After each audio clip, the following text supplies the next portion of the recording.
वलिल्लाहिल अस्माउल हुस्ना फदऊहु बिहा। अल्लाह कहते हैं मेरे कुछ अस्माए हुस्ना हैं, हसीन नहीं, अहसन की तानीस है हुस्ना। जैसे अकबर के कुबरा, असगर के सुगरा, ऐसे अहसन की हुस्ना। हसीन तरीन नाम है मेरे, बराह रास्त मुझ तक ना आना। फदऊहु बिहा, जब भी मुझे पुकारना उन अस्मा के जरिए पुकारना। जो जो हाँ, हर हलाली मवाली, बस तमहीद खत्म कर दी मैंने। हाँ, अपने बात को मजबूत करने के लिए मैंने आज पढ़ी थी। पता नहीं कितने आइमा का फरमान है कि नानु वल्लाहिल अस्माउल हुस्ना, अल्लाह की कसम उसके अस्माए हुस्ना हम 14 हैं। तो ये घराना है अस्माए हुस्ना का। वो क्या होगा जो इन हुस्ना में हसन है। इन्हें सैकड़ों किताबों में पढ़ा है कि कभी कभी हरम सरा के बाहर अगर मेरा इमाम कुर्सी पे तशरीफ रखता, जो इधर से जा रहे होते वो इधर रुक जाते, जो उधर से आ रहे होते वो इधर रुक जाते, गलियां बंद हो जाती, कारोबार मुअत्तल हो जाते। हत्ता कि सरकार एक दफा तार हज पे तशरीफ ले गए, किनान का काफिला आया हुआ था, और किनान वो सरजमीन है जहां यूसुफ पैदा हुआ। मैं असद एक लफ्ज कहने लगा हूं और कहने हलाल जादों के लिए लगा हूं। जो तवाफ कर रहे थे उन्होंने तवाफ छोड़ दिए, जो हजर अस्वद को चूम रहे थे वो वापस पलट पड़े। किनान वाले खड़े ऊंटों से माथे के बल गिरे कि हैं जब मिस्र की औरतें उंगलियां काट रही थी ये कहां था। आके मेरे मौला को खीमे में जाना पड़ा ताकि लोग हज कर सकें, क्योंकि जन्नत में जिसने भी रहना है जवान बन के रहना है। हाँ, 2500 साल उम्र है हजरत नूह की, वो भी 18 साल के होंगे वहां। और तमाम जवाना ने जन्नत के सरदार ये दोनों भाई हैं। वो सरदार आज तुम्हें अल्लाह ने अता किया है कि आदम से ईसा तक नबी जिनकी रियाया है। अल्लाह अकबर, समझ में आ रही मेरी बात या नहीं? हाँ, और देखिए रसूल इनका जगह मोहताज नहीं, लेकिन दोनों भाइयों को कभी नमाज में ऊपर बैठ जाते हैं, सर नहीं उठाता। और इसके बारे में मैं तुम्हें बता चुका हूं। हुसैन का अंदाज यह था कि वो सर उठाने नहीं देता था। हसन भी सवार हो जाते थे कभी, और रसूल एक हाथ से पीछे यूं हसन को पकड़ के उठते थे, एक हाथ टेक के। क़याम में भी हसन को उठाया हुआ, रकू में भी हसन को है, एक हाथ से कनूत पढ़ते थे। हाँ, एक के साथ तो हसन को संभाला हुआ है। इनको सोचेगा, इनके लिए तो दीन और इबादत की सरहदें मुकर्रर करेगा। है, उठाए सजदे में शामिल। अब रसूल ने क़याम में, कनूत में, रकू में, सजदे में, तशहुद में, पांचों अरकान में अली के बेटे को उठा के दुनिया को बता दिया, जाहिलो जिसके छोटे बच्चे नमाज के हर रुकन में शामिल हैं, अली कहां शामिल हो। आया किस वक्त है तुम्हारा ये इमाम दुनिया में? जोहर की नमाज बीबी असद पढ़ चुकी थी, और ये सिर्फ मेरी किताबों की गवाही नहीं। उम्मुल मोमिनीन हजरत आयशा से एक औरत ने पूछा था कि सिफीली बिन्त मोहम्मदिन, रसूल की बेटी की कोई सिफत बयान फरमाइए। उन्होंने कहा माकुलो फी हक़्क़िहा सल्लत ज़ुहर व वलदतल हसन व सल्लतल असर। कहा मैं उस बीबी के बारे में क्या कहूं, ज़ुहर पढ़ने के बाद हसन आया, असर पढ़ रही थी। तो ज़ुहर के बाद असर से पहले, यानी इन दो नमाजों के दरमियान आया है मेरा मौला। मैंने खैर कहना चाह भी रहा हूं, मसलहत को भी देख रहा हूं, बहरहाल कहूंगा जरूर साहिबान इशारत के लिए।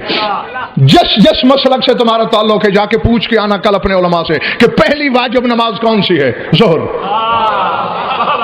जब नमाजें वाजिब हुई, पहली नमाज रसूल ने ज़ोहर पढ़ाई है अपने उम्मत को। तो पहली वाजिब नमाज के बाद दूसरी वाजिब नमाज से पहले हाँ, इन्होंने अपने आमद के अंदाज में बता दिया है जी, नमाज होती है, हम आते हैं, हम आते हैं, नमाज होती है। जो जो जो जो जो जो समझ में आ रही है बात जो नहीं? क्या शख्सियत होगी ये। एक बात कहूं, बर्दाश्त करोगे? हाँ, ابھی اسد کی اور ہماری بات ہو رہی تھی، بے شک کوئی بندہ شیعہ کے گھر پیدا ہو، شیعہ کے گھر مر جائے، شیعہ ہو کے مر جائے، اگر زندگی کے کسی موڑ پر اس گھر کی کوئی فضیلت سن کر کہے یہ نہیں ہو سکتا، بس وہ کافر بھی ہے جہنمی بھی، ہاں بے شک ماتم کرتے ہوئے مر جائے، ان کا جشن مناتے ہوئے مر جائے، علی اسے اپنا شیعہ نہیں مانے گا۔ کیوں؟ جب تم نے کسی فضیلت کا انکار کیا، تم نے اس فضیلت کو ان سے بڑا سمجھا، اور فضیلت تو کیا، کوئی حقیقت ان سے بڑی نہیں سوائے اللہ کے، ہاں، اور انہی کے لیے بھی ہو تیرے زمانے کے زندہ اور موجود امام نے جو توقیع بھیجی ہے کہ ہمارے شیعوں کو حکم دو کہ رجب کے مہینے میں یہ دعا پڑھا کریں، اس میں یہ فکر کہے ہیں امام نے، اللہم لا فرق بینک و بینہا الا انہم عبادک و خلقک، پالنے والے تیرے اور ہمارے درمیان اور کوئی فرق نہیں، بس اتنا کہ تو ہمارا خالق ہے، باقی جو تو ہے۔ اللہ اکبر، ہاں، اسی میں پوری کائنات بند ہے، بس تو ہمارا خالق ہے، یہی فرق ہے تیرے اور ہمارے درمیان، باقی جو تو ہے وہ ہم ہیں۔ تو اب جو جملہ میں کہنے لگا ہوں، سر اٹھانا، یہاں لکھنا اور اس کی گہرائی اور گہرائی تک پہنچنا، تمہیں کچھ حسن کا تصور سمجھ میں آئے گا، ان کی حقیقت تو آدم نہیں سمجھ سکتا، میں کیا سمجھاؤں گا، آپ کیا سمجھیں گے، ہاں تصور، کوئی پرچھائی، کوئی شب، کوئی عکس، وہ ضرور محسوس ہوگا۔ عیسیٰ کا ذرا بڑا معجزہ مردے زندہ کرنا ہے، کوئی صدیوں کا مرا ہوا ہے، ٹھوکر ماری مردہ کھڑا ہو گیا، چیلنج ہے غضنفر کا، اتنے لوگ، بے شک اتنے لوگوں سے، تم میں سے ایک ایک بندہ ایک ایک سے پوچھے اور اسی طرح بات بڑھتے بڑھتے کروڑوں تک چلی جائے گی، چیلنج، چار دانگ عالم، کسی ضعیف روایت میں دکھاؤ، کسی کمزور روایت میں دکھاؤ کہ عیسیٰ نے کبھی کسی نبی کو زندہ کیا ہو،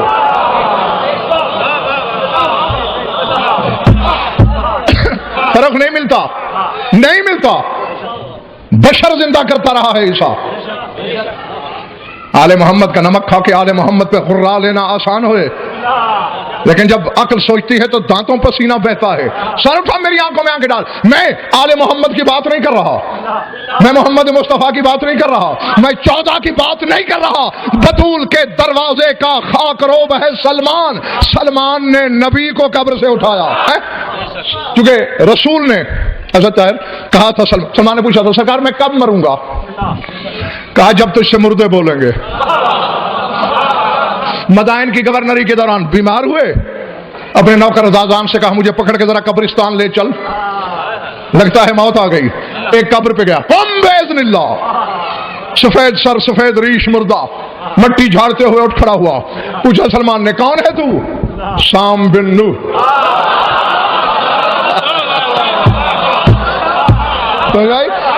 سام بن نوح نبی ہے، رسول ہے، حجت ہے، عیسیٰ نبی ہو کے نبی نہیں اٹھا سکا، ان کا خاک روب نبی کو عالم ملکوت سے واپس بلا رہا ہے۔ اب بس میں نے جو کہنا ہے وہ آ گیا ہوں، اسی حقیقت پہ کہنے لگا ہوں۔ ایک وفد آیا ہے تیرے مولا حسن کے پاس، مولا امیر کے بعد، آپ حجت ہیں؟ تو میں ازل سے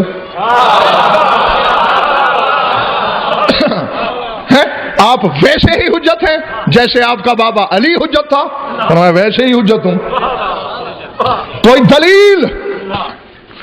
فرمایا ان ارایتکم علی حل تعرفونہ، اگر میں علی تمہیں بلا کے دکھا دوں،